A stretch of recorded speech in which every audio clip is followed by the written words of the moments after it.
주영진의 뉴스브리핑 정치 여담 야담 본격적으로 시작을 해보도록 하겠습니다. 다음 달 1일에 지방선거가 치러지죠. 윤석열 정부가 출범하고 나서 한 달도 채 되지 않은 상황에서 치러지는 지방선거입니다. 그래서 과연 결과가 어떻게 나올지에 많은 관심이 쏠리고 있는데 관심이 가는 곳이 하나 더 늘었습니다. 바로 국회의원 보궐선거인데요. 이번 지방선거에 출마하는 국회의원들이 의원직을 내놓으면서 7곳에서 국회의원 보궐선거가 치러지게 됩니다. 그런데 오늘 민주당이 인천 계양을 송영길 전 대표가 서울시장에 출마하기 위해서 의원직을 내놓은 것이고 민주당이 평소 국회의원 선거에서 강세를 보여왔던 지역이다. 이런 평가를 받고 있는데요. 인천 계양을에 이재명 전 대선 후보를 전략 공천하기로 결정했다고 발표했습니다. 국민의힘에서는 안철수 인수위원장도 경기도 성남 분당갑 김은혜 의원이 경기도지사에 출마하기 위해서 의원직을 내놓은 것인데 여기에 출마할 것이다. 그러면 국민의힘에서도 전략 공천, 단수 공천할 수밖에 없지 않느냐 이런 전망이 나오고 있습니다. 두 명의 대선 주자가 대선이 끝나고 나서 석 달도 되지 않은 상황에서 국회의원 보궐선거에 출마하게 돼서 이번 국회의원 보궐선거 결과에도 많은 관심이 쏠릴 것으로 전망됩니다. 먼저 민주당의 발표부터 들어보겠습니다. 최근에 지도부가 이재명 상임 고문께 지방선거 승리를 위해서 직접 출마해 줄 것을 요청을 했고 그래서 이재명 후보도 동의를 하셨기 때문에 계양을에 출마를 하고 또 동시에 이번 선거 선대위에 총괄 상임 선대위원장을 맡기는 것으로 오늘 비대위가 결정을 했다는 말씀도 아울러 드립니다. 전체 선거판을 다 리드를 해야 되기 때문에 그렇게 또 후보가 계양을에 출마해서 거기서 원내 입성을 반드시 성공시키고 그렇게 해서 인천 지역과 뭐 여타 지역에까지 그러한 효과가 미칠 수 있도록 그렇게 하고자 하는 그런 결정이었다 맞습니다. 고영진 민주당 수석 대변인의 브리핑 내용 직접 들어보셨습니다. 장경태 민주당 의원, 장해찬 인수위원회 청년소통 TF단장과 함께 이야기를 이어가도록 하겠습니다. 어서 오십시오. 어서 오십시오. 안녕하세요. 먼저 장경태 의원님, 이재명 전 대선 후보 결국 대선 끝나고 나서 지금까지 두 달이 채 되지 않은 상황인데 말이죠. 이번 지방선거, 국회의원 보궐선거에 출마하게 됐다. 상당히 빠른 복귀 아닙니까? 아무래도 이 대선 이후에 많은 분들이 이재명 상임고문의 등판에 대해서 관심을 많이 가지셨던 것 같습니다. 그만큼 지난 대선이 박빙의 선거였고요. 또 선거 과정에서 전국적인 득표력을 보여줬기 때문에 빠르게 이 어떤 여러 가지 당의 복원력 또 선거에서의 여러 가지 가능성들 높이는 노력들을 필요하다 이런 제안들이 있었던 것 같고요. 네. 다만 이제 국회의원 선거를 나오느냐 안 나오냐는 큰 의미는 있는 것은 아닙니다. 어찌되었건 이 지방선거에서 전국적인 인지도와 또 지지도를 가진 이재명 고문께서 여러 가지 다른 선거에서 지원 유세 등을 하리라고 당연히 예상했고요. 그 과정에서 직접 후보자의 신분이 되어서 지방선거에 참전하는 것이 좋겠다라는 또 평가와 고민들이 있었던 것 같습니다. 그래서 뭐 크게 이 이재명 후보가 후보로 직접 나서느냐 안 나서느냐의 문제라기보다는 이번 지방선거에서 이 득표력 있는 상임 선대위원장으로서 등판한다. 이게 또 의미 있는 역할을 맡으신 것 같습니다. 예, 장경태 의원이 그렇게 말씀하시지만 말이죠. 그러면 인천 계양을 출마하지 않고 장경태 의원 얘기한 대로라고 한다면 상임 선거대책위원장만 맡아도 되는 거란 말이죠. 그런데 국회의원에 출마한다. 그리고 인천 계양을은 민주당이 강세를 보이는 지역이다. 이재명 전 대선 후보는 경기도지사 출신이고 성남시장 출신이에요. 정치적 근거지가 경기도인데 인천에 가서 출마한다. 고개가 갸웃거려지는 대목도 분명히 있단 말이죠. 이미 이재명 상임고문은 이제 경기도지사가 아니죠. 예. 이 민주당의 대통령 후보가 되셨던 분이기 때문에 전국 어디에 나가셔도 뭐 크게 어색할 일은 없을 것 같습니다. 예를 들면 제가 고향이 전남이라고 해서 전남만 출마해야 되는 건 아니듯이요. 그렇듯이 어찌되었건 여러 가지 가능성을 놓고 봤을 때 여러 이제 직접 후보가 되어서 지방선거에서 여러 민주당을 지지하는 또 이 윤석열 당선인을 견제해야 된다는 심리, 이 대한민국 국민의 심리를 보다 더 저희가 잘 자극할 수 있도록 아마도 직접 후보로 등판하시는 것 같습니다. 예, 제가 오늘 장영태 의원에게 질문할 게 좀 많이 생길 것 같다는 생각이 들고요. 일단 민주당에서 이재명 전 대선 후보를 향해서 출마해야 한다는 목소리, 출마하지 말아야 한다는 목소리도 물론 있었습니다만 출마해야 한다는 목소리가 적지 않았습니다. 차례로 한번 들어보도록 하겠습니다. 오늘 국민의힘 안철수 위원장이 성남시 출마 의사를 밝힌다고 합니다. 우리도 우리가 가진 자원을 최대치로 동원해야 합니다. 이재명 상임 고문을 차출해야 합니다. 이 고문은 보궐선거에 나와야 할 뿐만 아니라 지방선거도 책임지고 지원해야 합니다. 오늘 중으로 우리 비대위는 국민의 뜻에 합당한 결론을 도출하도록 하겠습니다. 인천을 이기면 전국에서 이길 수 있습니다. 격전지 인천 출마가 필요합니다. 이재명 상임 고문께 간곡히 개항을 출마를 요청합니다. 그런데 저희는 생각이 좀 다릅니다. 선거는 전쟁입니다. 전쟁에서는 필요한 모든 자원이나 자산을 다 동원해야 합니다. 탱크가 필요할 때는 탱크를 동원해야지 소총을 동원해서는 선거에 이길 수 없습니다.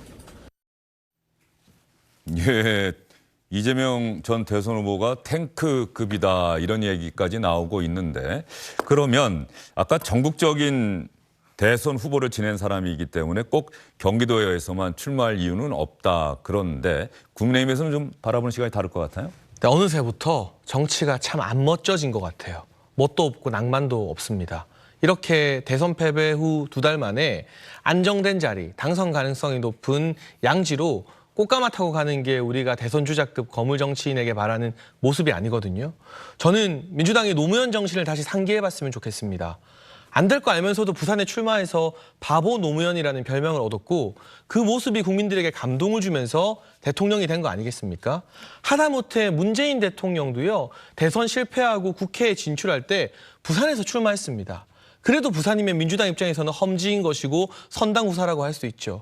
그런데 개항을 같은 경우는 이번 대선의 격차도 격차지만 지난 이 몇 번의 국회의원 선거에서 내리 민주당이 압승을 했던 곳입니다. 이런 양지에 꽃가마 타고 전략 공천 받아서 가겠다는 게 우리가 이 대통령이 되겠다는 정치인들에게 기대하는 모습이 아니기 때문에요. 뭐 초반 무서워서 도망갔다, 대장동 피했다, 여러 가지 비판 차고 넘치게 할 수 있지만 저는 정치인이 멋을 잃으면 다 잃은 것이다라고 보는 낭만주의자로서 참 멋도 없고 낭만도 없는 선택이라고 생각이 됩니다. 예, 장해찬 단장의 이야기에 장경태 의원 반박하셔야 될 것 같은데요. 저도 그런 부분은 정말 이 양당이 함께 고민해야 될 부분이라 보는데요. 예를 들면 많은 분들이 유승민 후보의 경기도지사 출마에 대해서 많은 기대감을 드러냈던 게 사실입니다. 그런데 저격 공천, 보복 공천이라고 할 정도로 인수위의 임기는 2달도 안 되는데 그 2달도 안 되는 분들이 지금 인수위원장님도 지금 안철수 위원장님도 분당 갑으로 출마하시려고 하는 것 같은데요. 뭐 개항을로 출마하셔도 좋을 것 같습니다만 이 인수위원장도 갑자기 출마 고민을 한다든지 또 인수위 대변인을 맡고 있던 김은혜 대변인도 대변인을 한 달 만에 한 달도 안 돼서 사퇴했죠.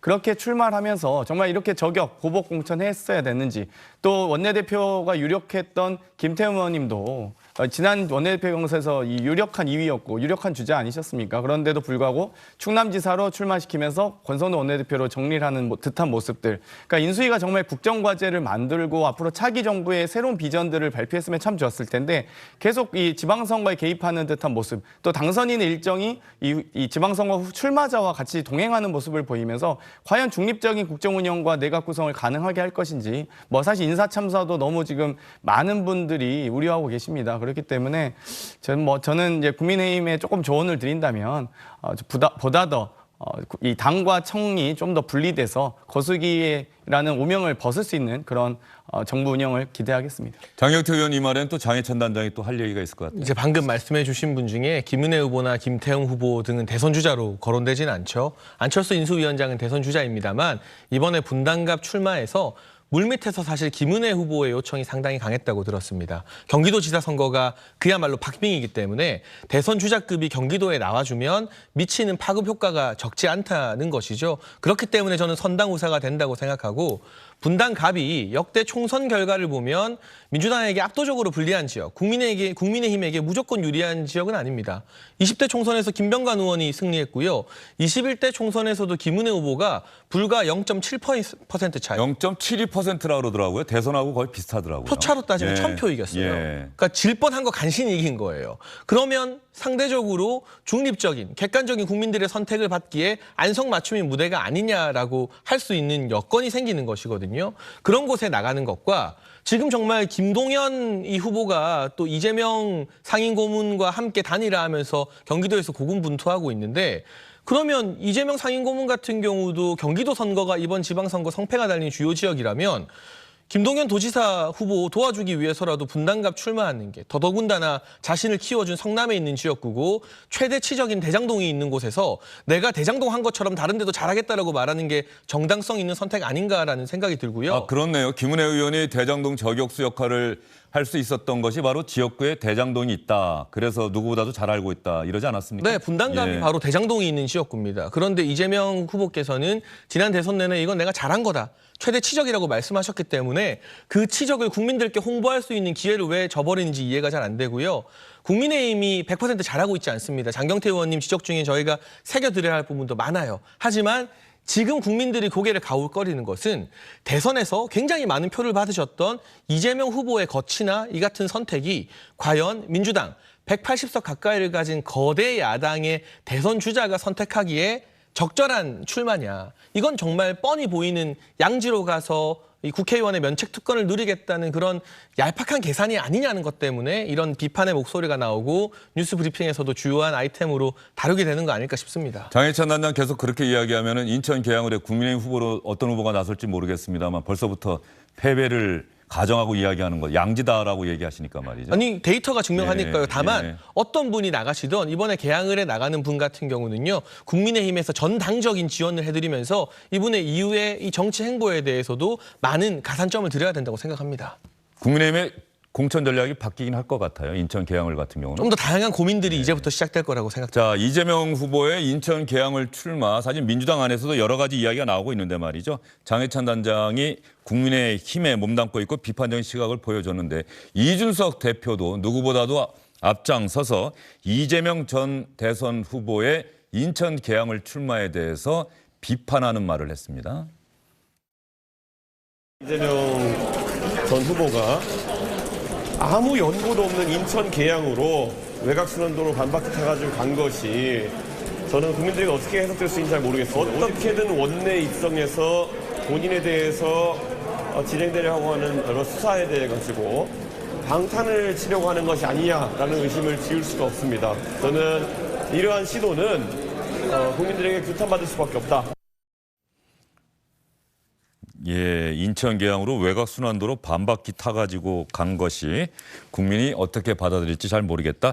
방탄용 아니냐, 검찰 수사, 대장동 관련한 검찰 수사, 경찰 수사 피하려고 하는 것 아니냐는 의혹을 지울 수 없다. 이렇게 이야기를 했는데 말이죠. 국민의힘에도 이재명 전 대선 후보와 맞설 수 있는 저격수 후보가 있다. 이런 이야기도 라디오 방송에 출연해서 이야기를 했는데 말이죠. 장경태 의원. 자, 이재명 후보가 출마하는 곳이 송영길 전 대표의 지역구였던 곳이에요. 송영길 전 대표도 인천에서 정치를 계속 해온 사람이고 인천시장까지 했는데 서울시장에 출마하려고 하니 같은 586 민주화운동 동지였던 우상호 의원도 앞장서서 비판을 했고 서울시 의원들도 왜 인천시장 한 사람이 여기 오려고 하느냐. 그런데 이재명 전 후보를 도왔던 의원들이 송영길 전 대표가 꼭 나서야 한다는 얘기를 했던 것도 사실이에요. 자, 이재명 전 대선 후보 측에서는 송영길 전 대표를 지원했다. 이재명 전 대선 후보가 직접 했다는 이야기는 아니다. 그러면 이재명 전 후보가 출마하려고 하는 지역구가 하필이면 송영길 전 대표의 지역구다. 그러면 이른바 대선 때 이야기가 많이 나왔습니다만 뭐 이심송심하는 얘기가 있지 않았습니까? 이재명 전 후보와 송영길 전 대표가 상당히 가까워졌고 이번 지방선거와 국회의원 보궐선거에서도 서로가 서로를 지원하고 있는 것 아니냐. 다른 뭐 친문계나 이낙연계나 정세균계 의원들은 비판적으로 이 상황을 보고 있는 것 아니냐. 이런 얘기가 민주당 안에서 나오고 있단 말이에요. 일단 크게 두 가지 측면이 있는 것 같은데요. 첫 번째 지역구 상황입니다. 그러니까 이번 재보궐선거의 발생 사유가 예를 들면 계양을과 분당갑이 똑같이 이 광역단체장 출마 지역이거든요. 즉 그 말은 이 기존의 이 지역구 의원이 없음으로써 공석이 됐다는 거죠. 근데 저희 같은 경우는 분당갑에 이미 말씀하셨듯이 0.7%밖에 차이 안 나는 김병관 전 국회의원이 현재 지역위원장으로 계시고요. 계양을 같은 경우는 공석이 된 자리입니다. 그렇기 때문에 이 21대 총선에서 격전지로 또 분류됐고 어찌되었건 좀 석패를 했던 김병관 전 의원께 기회를 또 보장하는 게 그게 또 저희 더불어민주당의 시스템이기도 하고요. 마찬가지입니다. 분당갑은 지금 국민의힘 입장에서는 공석이 된 상황 아니겠습니까? 아마 계양을 지금 아마 장혜찬 단장님께서도 아실 텐데 계양을 아마 당협위원장이 있을 겁니다. 국민의힘에 현재. 네. 그렇기 때문에 그분에게 기회를 다시 주실지 아니면 뭐 전략공천하실지는 이제 당의 지도부가 판단하시겠지만 지역구에마다 각 당과 그 지역의 상황이 좀 다르다 말씀드릴 수 있을 것 같고요. 또 한편으로는 국회의원의 역할과 행정기관의 장인 지방자치단체장과의 역할이 다릅니다. 즉 국회의원은 주소지가 어디든 괜찮기 때문에 전국의 이 국회의원의 역할은 물론 지역에서 선출되긴 하지만 국정운영의 파트너로서 책임자로서 입법부의 일원으로서 역할을 하게 됩니다. 그렇기 때문에 네. 이재명 후보가 인천 계양으로 가든 계양에서 국회의원을 하든 서울에서 국회의원을 하든 경기도에서 국회의원을 하든 어찌됐건 각 해당 상임위에서 역할을 하시면 되는 거고요. 마찬가지로 송영길 후보께서 열심히 좀 이번에 특히 이제 이 광역단체장 선거 과정에서 빠르게 논의의 이 어떤 논의를 촉발시켰던 이유는 한 달 전에 주소지 이전을 이전해야 되는 이게 후보 등록 이전에 그래서 주소지 자체를 서울 시민으로 변경해야 되는 그런 문제들이 있었습니다. 그렇기 때문에 좀 보다 발빠르게 좀 논의가 이루어졌다. 저도 물론 송영길 후보에 대해서 약간 넘어오는 거에서 약간의 비판적 의견이 있었습니다만 어찌되었건 이 당원과 여러 이 당의 공천 시스템에 의해서 이 경선 승리를 하신 분이기 때문에 또 당인으로서 최선을 다해서 서울시장 선거에 임할 생각입니다. 그런데 김병관 전 의원이 국회의장 아마 비서실장인가 하다가 그만뒀죠? 네. 출마하기 위해서. 그런데 기자들이 막 물어보고 본인이 이야기하기를 아니 당이 정말 원하고 이재명 후보의 의지가 확고하다면 제가 이 자리 비켜드리겠습니다는 이야기도 했는데 그러면 성남 분당갑도 고려할 수 있고 성남 분당갑이 만약에 안철수 인수위원장이 출마한다면 저는 이런 생각도 들어요. 안철수 위원장이나 이재명 전 후보 입장에서는 사실 다음 대선을 마음에 두고 있는데 이미 국회의원 선거에서 맞붙어서 어느 한쪽이 치명상을 입는 거는 좀 피하고 싶다는 생각은 있었을 것 같아요. 그렇죠? 둘이 같이 출마했다가 한 명 떨어지면 그 한 사람은 경쟁력에 상당한 그 손상을 입게 되는 거잖아요. 그건 또 이신전심 아니었을까 하는 생각은 드는데 물론 또 그럼에도 불구하고 두 사람이 맞붙게 되는 장면을 많은 분들이 또 보기를 원한다 이런 생각도 들긴 드는데 어쨌든 좋습니다. 김병관 전 의원이 그런 얘기까지 했는데도 이재명 후보의 최종 선택지 민주당 지도부의 선택지는 성남 분당갑이 아니라 인천 계양을이었다. 이거는 국민에게 설명을 잘해야 될 것 같다는 생각이 들어서 자꾸 질문하게 돼요. 그러니까 예를 들면 뭐 안철수 후보께서 계양을 출마하셔도 될 것 같고요. 다만 이제 저희가 전략적으로 봤을 때 아마도 제가 예상컨대 국민의힘 계양을 후보보다는 아마 분당갑 김병관 의원이 전 의원이 좀 더 경쟁력 있지 않을까. 당 차원에서는 여러 가지 후보군을 배치할 때 대진표를 짤 때 보다 더 효율적이고 경쟁력 있게 짤 수밖에 없습니다. 그렇다고 한다면 이미 현역 그 분당갑에서 당선된 적이 있었던 김병관 의원을 거기 배치하고 이재명 후보를 계양을에 배치하는 게 훨씬 더 효율적인 배치라고 보고요. 뭐 부디 만약 빅매치 국민들께서 원하시는 빅매치를 원하신다면 안철수 후보께서 계양을로 출마하시는 것도 매우 좋을 것 같습니다. 근데 안철수 인수위원장 같은 경우는 안랩이 성남에 있기 때문에 지역 안랩이 또 사무실이 거기 있다 이거죠. 있죠. 성남에. 그리고 분당 같은 경우는 판교 등으로 인해서 IT 기업들의 성지 아니겠습니까? 그러니까 국민들이 봤을 때 연고가 전혀 없다, 뜬금없다라는 생각은 들지 않아요. 실제로 언론도 그런 비판 기사는 별로 쓰고 있지 않거든요. 그런데 이재명 후보와 인천 계양을의 연관관계 찾기가 힘들고 송영길 전 대표가 굉장히 많은 당내 비판을 감수하면서까지 갑자기 서울시장 출마한 배경이 결국 이렇게 자리 내주려고 그런 건 아니었냐. 이게 다 연결된 기획 출마다라는 음모론까지 제기될 수밖에 없는 정황 증거들이 이제 쌓이기 시작했습니다. 제가 한 가지 안타까운 건 이런 논리적인 평론가들의 평론 이전에 이 대권을 거머쥘 정치인이라면 국민들과 지지자들의 가슴을 뛰게 만들고 심장을 뜨겁게 만드는 그 무언가가 있어야 되는데 제가 지금 평론가적 입장에서 이재명 후보 보고 대구 수성을 나가라는 거 아닙니다.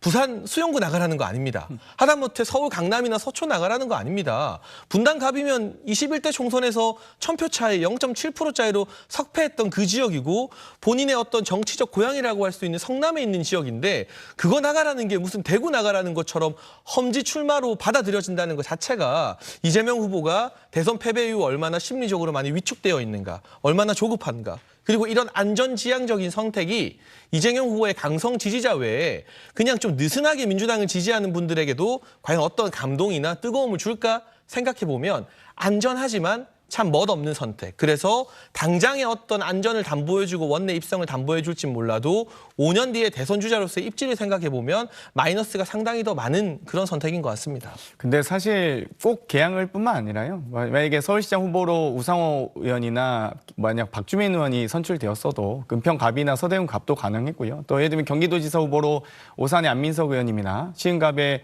조정식 의원님이 되셨어도 그 지역 갔을 때도 아마 분명히 어떤 논리를 만들어서라도 비판하실 겁니다. 은평과 서대문과 무슨 인연이 있는지 또 오산과 뭐 시흥이 어떤 인연이 있는지로 여러 가지 비판이 가능한 사안이기 때문에 어찌되었건 현재 재보궐선거가 발생한 수도권 선거 중에서 개항을이 사실상 유일하다 이렇게 말씀드릴 수 있겠습니다. 예, 제가 보니까 말이죠. 인천 개항을은 16대부터 2000년 선거부터 지금까지 6번 다 민주당이 이긴 곳이네요. 그리고 성남 분당갑도 여긴 14대 때부터 나오는데 김병관 의원 전까지는 다 지금의 국민의힘 전신정당 후보들이 이긴 곳이네요. 성남 분당갑도 지난번 선거에서는 박빙의 승부가 펼쳐지긴 했습니다만 어쨌든 국민의힘의 강세 지역이다라고 하는 거는 역대 선거 결과가 분명히 보여주고 있는 곳이다 이렇게 생각이 드는데 어쨌든 이재명 전 후보가 대선 끝나고 8월 전당대회 때 다시 복귀하는 것 아니냐 이런 전망이 많았는데 복귀 시점이 상당히 앞당겨졌어요. 여기에 아까 이준석 대표가 이야기한 것처럼 방탄 수사 피하려고 하는 의도가 있는 것 아니냐라고 하는 의구심. 이게 앞으로 선거 과정에서도 국민의힘에서는 그 부분을 포인트 잡아서 계속 공세를 펼 것 같은데. 그러니까 결국 국회의원의 불체포 특권이나 면책 특권 등등을 노리고 지금 경기도 경찰청에서 수사를 하고 있지 않습니까? 압수수색도 진행이 되었고 어제 나온 언론 보도를 보니까 이제 배임 등 국고 손실 혐의로 5억 5천만 원 정도를 적용했더라고요. 이게 그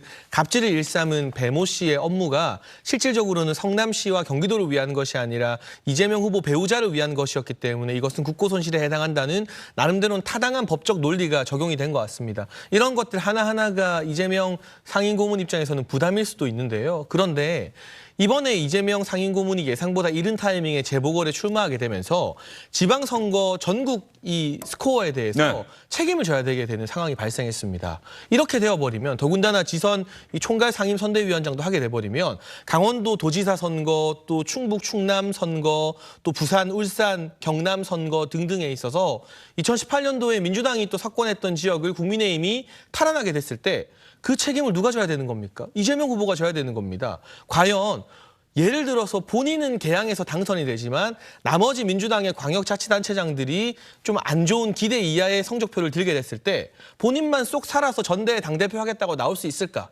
그러면 그것대로 얼마나 그게 정치적으로 멋없고 모양 빠진 일이 될까? 이런 고민을 해야 되는 것이기 때문에요. 왜 이렇게 서두르실까? 제가 이재명 상임고문의 참모였다면 이번 6월에는 선당 우사하면서 전국을 다니고 본인의 어떤 이 정치적 빚을 쌓아두고 8월 전대나 그 이후를 생각했을 것 같은데 실제로 이재명 상임고문과 가깝다는 7인의 분들도 그런 조언을 많이 하신 것으로 언론을 통해서 알려지고 있는데 아무래도 본인 스스로 다가오는 경찰 수사나 이 여러 가지 사법 리스크에 대한 부담감을 끝내 이겨내지 못해서 이런 섣부른 결정을 내린 것이 아닐까 싶기도 합니다. 예. 지난 지방선거 때 결과가 사실상 국민의힘 전신정당은 지방선거에서 광역단체장 2곳만 승리했어요. 대구하고 경북. 그야말로 민주당의 압승이었죠.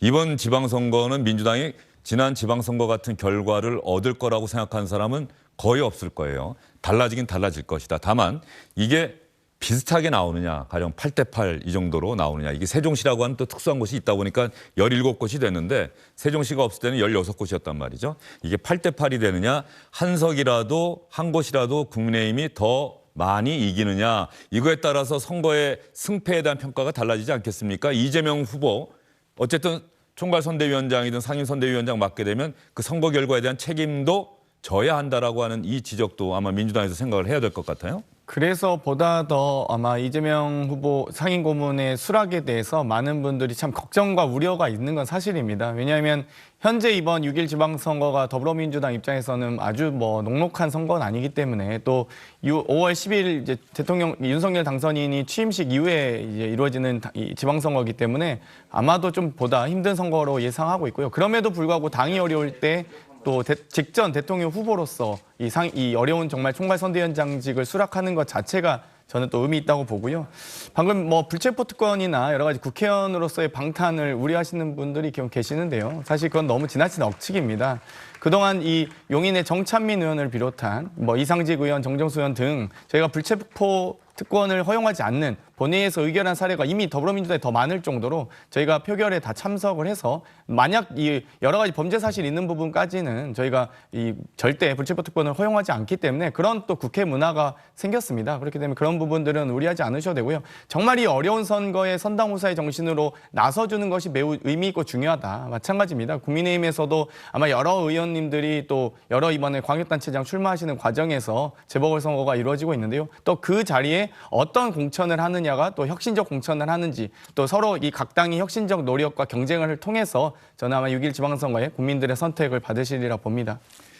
장영태 의원, 민주당 안에 분명히 이재명 후보의 이름 복귀에 반대하는 목소리는 있었죠. 그런데 이재명 전 후보만한 전국적인 경쟁력을 갖춘 인물이 민주당에 없는 것도 사실이다. 어떻습니까? 이런 복합적인 상당히 복잡한 기류가 지금 민주당에 있는 겁니까? 어쨌든 지금 6.1 지방선거가 어려운 선거이기 때문에요. 또 여러 가지 소위 이제 이 지원 유세를 가실 만한 분들이 많지는 않습니다. 이 당의 자원이 워낙 또 위축되어 있는 상황이기 때문에 직접 이재명 상임고문께서 어찌됐건 전국적 득표력을 가지고 또 소위 그룹 인파를 몰고 다니면서 유세의 어떤 흐름, 선거의 흐름 자체를 좀 더 이 긍정적으로 바꿔 나가야 되는데 사실 여러 가지 지금 이재명 상임고문께서 단순히 그냥 총괄선대위원장 또는 상임선대위원장만으로 그 역할을 하실 수 있느냐 이런 부분에 대해서는 고민이 많았던 것도 사실이고요. 그렇기 때문에 여러 가지 우려 속에도 불구하고 또 어려움을 바탕으로 그걸 또 딛고 일어서야 된다 이런 고민을 하신 것 같습니다. 예, 이재명 전 후보 팬카페에는 전략공천 소식에 그야말로 축제 분위기다. 우리 현장 취재 기자가 한번 봤더니 이재명을 개양하라는 게 그동안 이재명 전 후보 팬클럽들의 모토였다는 거죠. 이재명을 개양하라, 개양을 해 출마를 해야 한다. 이장님 개양 출정 서리 질러. 잼파파 개양을. 이건 무슨 뜻입니까? 잼파파가? 이재명 후보 별명인 것 같습니다. 제명파파. 그런 것 같아요. 아, 예, 뭐 이른바 개딸 이런 이야기가 있었으니까. 예. 집에 계신 아버님들께 더 효도를 해야 되는데. 네. 그렇죠? 네. 예, 알겠습니다. 어쨌든 이낙연계, 정세균계는 이번 상황, 이 흐름 결정은 됐으니까 선거 결과 이게 사실 보면은 말이죠. 선거라고 하는 게 당의 전략적 목표, 선거 승리가 원래 목표가 돼야 하는데 또 당내의 어떤 이런 다양한 계파들의 입장에서 보면 선거 결과가 어떻게 나오느냐 이게 꼭 승리하는 게 그 당내에 있는 어떤 계파한테는 꼭 좋은 것만도 아니고 이런 복잡한 기류가 사실은 당 안에 어느 당이든 다 있는 건 아니겠습니까? 인정하시죠? 뭐 아무래도 예. 그럴 수밖에 없죠. 예. 네, 경쟁 관계니까요. 예. 그런데 이제 어찌됐건 이 선의의 경쟁을 통해서 서로의 실력과 능력을 검증받기 위해서 노력해야 되고 또 국민의 선택을 받기 위해서 노력해야 되는 것 아니겠습니까? 그러니까 뭐 보다 더 좋은 정치를 만들기 위해서 각 당에서 여러 또 국민의힘 내에서도 아마 여러 계파가 있을 거고 저희도 마찬가지인데요. 그런 경쟁이 또 많아졌으면 오히려 좋겠습니다. 예, 어쨌든 민주당 전당대회가 8월이죠. 네, 8월 말입니다. 8월에 과연 어떤 정치인이 송영길 전 대표의 자리를 이어서 당대표가 될 것이냐. 이재명 전 후보가 나설 것이다라는 전망이 많았는데 이재명 전 후보의 복귀는 전당대회보다 더 이른 지방선거가 됐다는 것이고요. 근데 저는 이 자리 나와서 드리는 말씀이 네. 아니라요. 지난 이 국민의힘 전대에서 이준석 대표가 돌풍을 일으키면서 그건 1년 전이죠? 네, 많은 예. 변화를 일으켰잖아요. 장경태 의원님 같은 분이 전당대회 당대표로 출마했으면 좋겠습니다. 그게 대선 패배하자마자 양지 찾아가는 이재명 후보가 당대표로 나오는 것보다 한국 정치에 훨씬 더 건강하고 건전한 기여를 하는 길이라고 진심으로 생각합니다. 장경태 의원님 생각은 어떠십니까? 저는 장혜찬 단장님께서 아마도 국민의힘 전당대회 나오시겠구나 이런 생각이 드네요. 방금 저 말씀을 통해서. 예. 왜냐하면 청와대 지금 들어가실 제안도 있으셨을 텐데 아마 그 부분을 고사한 것으로 알고 있고요. 당에서 역할을 하신다고 하셨으니까 아마 더 큰 역할을 하시길 바랍니다. 직답은 안 하시네요. 저는 뭐 일단 지방선거에 열심히 뛰어야죠. 예. 지방선거 뛰고 나서 생각할 수도 있습니까? 뭐 충분히 고려할 수는 있다고 봅니다. 충분히 고려할 수 있다. 새로운 바람. 우리나라 정치권 정당 지도부의 세대 교체, 국민의힘이 먼저 했다는 게 사실 놀라운 사실이었죠. 민주당이 원래 진보 정치의 중심을 자처해 왔었는데 결과적으로 어떤 이 지도부의 세대 교체는 국민의힘이 먼저 했다. 그건 상당히 놀라운 사실이고 충격 많이 받았을 거예요. 사실 제가 사석이나 방송에서 뭐 이준석 대표님, 이준석 그 당시 전 최고위원이 당대표 출마하는 거 어떠냐 이런 이제 농담 뭐 반 진담 반 하기도 했었는데요. 사실 진짜 출마할지는 몰랐습니다. 그런데도 불구하고 국민의힘의 여러 가지 어떤 이 그동안 이 다수의 이 여러 차례의 패배를 통해서 국민의힘 내부에서도 상당히 변화의 어떤 열망들이 높았던 건 사실이고요. 또 사실 그때 경쟁 후보들께서도 아마도 여러 가지 경쟁력 차원에서 이준석 후보를 아마도 당시 후보를 주호영 의원, 나경원 전 의원이었죠? 예, 알겠습니다. 자, 이재명 전 민주당 대선 후보가 인천 계양을 보궐선거 민주당의 후보로 전략 공천됐다는 소식 자세히 다뤄봤고요. 여러분도 아마 많은 생각을 갖고 계실 것 같고 이재명 후보 제가 오전에 전화를 해봤는데 전화기는 꺼져 있더라고요. 예, 아마 너무나 많은 전화가 오니까 이재명 후보가 전화기를 꺼놓은 것 같고 안철수 인수위원장은 왜 국민의힘 이미 성남 분당갑에 오늘 출마를 선언할 것이라는 얘기가 있고 안철수 인수위원장은 오늘 아침에 또 기자들에게 제 임기는 9일까지입니다라는 얘기를 하고 이게 된 겁니까? 안 된 겁니까? 이준석 대표는 거기는 전략공천 지역 아닌데요.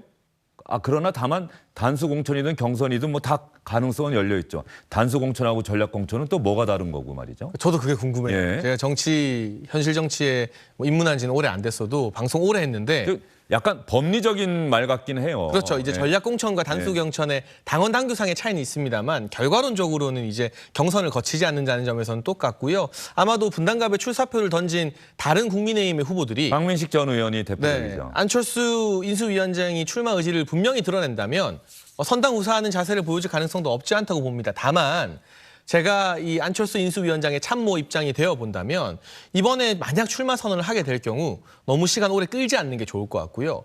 굳이 오늘 넘겨서 9일 이후여야 되는 이유가 있을까?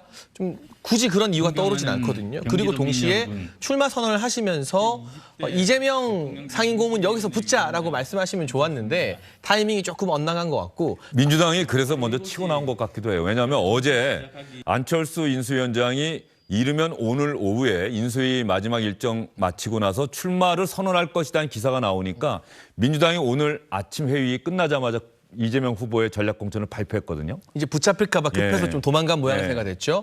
그게 한 타이밍 또 아쉽고요. 그러나 지금 또 안철수 인수위원장께서 멋을 찾기 위해서는 제가 오늘 멋이라는 단어 참 많이 쓰는데 어떤 요구도 하지 않겠다. 경선하라면 하겠다. 당의 요구에 따르겠다라고 말씀하시면서 지금 먼저 출마 선언한 박민식 전 의원이나 장영하 변호사 이런 분들과 함께 선의의 경쟁하겠다고 먼저 말씀하시면 그건 또 우리가 그동안 정치인 안철수에게서 보지 못했던 멋있는 모습이 될 수 있거든요.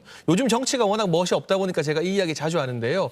이게 9일 이후로 미룰 일은 아니라는 생각이 들고요.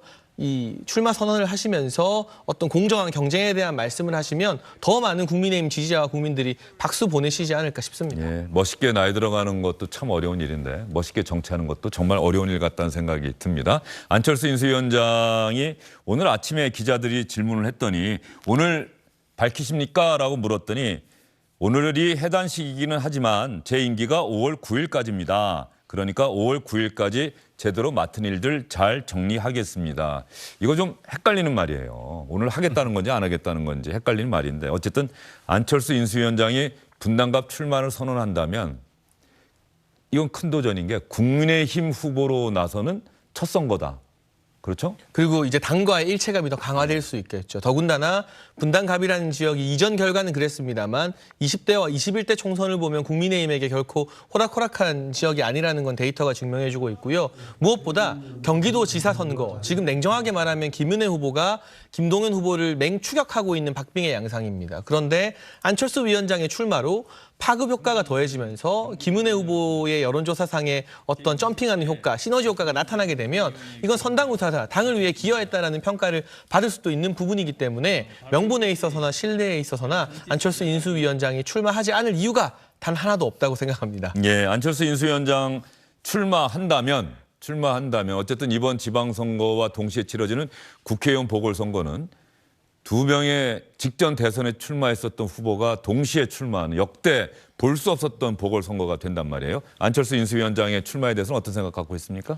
장해찬 단장님 말씀을 들어보면은 출마는 자유인데 단수 공천 주지 않겠다라는 걸로 읽힙니다. 이준석 대표 얘기가 근데 이준석 대표님도 그러시고 지금 장해찬 단장님도 결코 이 어찌되건 대통령직 인수위원장까지 했던 대선 단일화 과정에서 이 역할과 기여를 했던 분인데 절대 이 단수 공천 사실 저는 재보궐선거 공천 발생 사유에 대해서 뭐 광역단체장 후보라든지 혹은 뭐 선거구 분구 지역 같은 경우는 이 전략 공천 사유가 되는 지역입니다. 그럼에도 불구하고 전략 공천을 끝까지 하지 않겠다고는 경선을 각오하는 참 멋진 정치를 하셨으면 좋겠다고 하는데 폼 잡다가 쪽박 차는 경우가 많습니다. 정말 안철수 대표 입장에서는 정말 멋지게 폼 잡고 정치하다가 또 어떻게 국민의힘 내부 경선 과정에서 그 룰이 완전히 다르기 때문에 거기서 패배할 경우에는 정치적 타격이 매우 크거든요. 그렇다면 이 정말 단일화 과정 또 당대당 합당 과정까지 모두가 다 지금 같은 흐름에서 이루어지고 있는 것인데 결국 이 총선 보궐선거에서 경선에서 낙마하는 아마도 크게 정치적 타격이 입을 수밖에 없는 이 사안에 대해서 너무 그렇게 좀 편리하게 발언하시는 건 조금 아닌 것 같고요. 어찌됐건 만약에 안철수 후보 대표의 출마를 바라신다면 그만큼 국민의힘의 지도부도 어찌됐건 결심을 하셔야 된다고 봅니다. 일정한. 근데 저는 오해가 있을까 봐 예. 구현해드리면 제가 사실 지난주에 안철수 인수위원장 최측근에게 출마 반드시 네. 하셔야 된다고 사석에서 따로 말한 바가 있어요. 그러면서 출마 선언문 첫 문장 이재명 나와라가 돼야 된다라고 개인적인 조언을 지난주에 드린 바가 있거든요. 예. 그러니까 제가 뭐 안철수 위원장의 단수 공천을 반대하거나 이 분당갑 출마를 반대하는 건 전혀 아니고요. 다만 경선에서 안철수 위원장이 패배한다는 가정은 정치 전문가들이 하기 힘든 가정일 것 같습니다. 그런 차원에서 먼저 조금 화끈한 모습 보여주는 게 국민의힘 지지자나 국민들이 안철수 위원장에게 좀 바라는 그런 포인트가 될 것 같다라는 차원에서 드린 개인적 조언입니다. 화끈하게 개항을 오시면 되겠네요. 예. 화끈하게 분당가 보세요. 예. 알겠습니다. 뭐 안철수 인수위원장이 개항을 갈지 안 갈지는 모르겠습니다만 오늘 해단식이 끝나고 나서 안철수 인수위원장이 과연 기자들에게 어떤 이야기를 할지 관심을 갖고 지켜볼 수밖에 없는 그런 상황이 돼버렸습니다. 안녕하십니까, 주영진입니다. 더 많은 뉴스와 라이브 이벤트를 보고 싶으시다면 화면 오른쪽을 눌러서 구독해 주시기 바랍니다. 저희 SBS 앱을 다운로드 받으시면 뉴스 속보 알림도 받아보실 수 있습니다. 텔레비전으로도 SBS 뉴스, 유튜브로도 SBS 뉴스 잊지 마시기 바랍니다.